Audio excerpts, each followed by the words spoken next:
Hi guys! So, kumusta yung Holy Week? Wala na ako nagparamdam sa TikTok o sa atong page. And kinsay naka-relate atong Holy Week. Grabe, murag nahimo ni Krispy Kreme nga pambansang pasalubong. Kay nag-order ko guys, kay nag-crave ko. Pero ang nahitabo, walay gi-cancel permit akong order kay wala ning original nga glaze. Original glaze, nung gud pa ako ganan sa Krispy Kreme. And then, karon Monday, April 1, nag-crave ko, balik.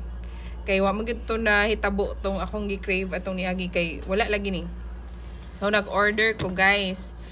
Dayon, syempre nag-crave ko, gusto nun tanan ko siya kanon. And time check, it's already 4:15 in the afternoon. Unya kinsay naka-relate niyo dirang intermittent fasting. Akong intermittent fasting nagsugod og alauna. Unya karon alas 4 na. So, nagsige na lang kong tanaw-tanawan ni guys. Kaya di na ko pwede mo kaon. Ugma na. So, mauni kasi makarelate ako ani. So, maura to guys. Nagpaibog lang ko.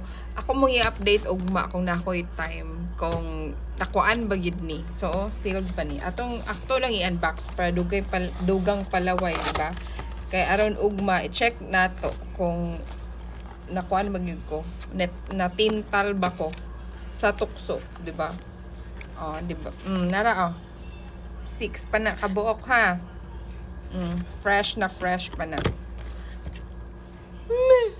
Pretty kahumot.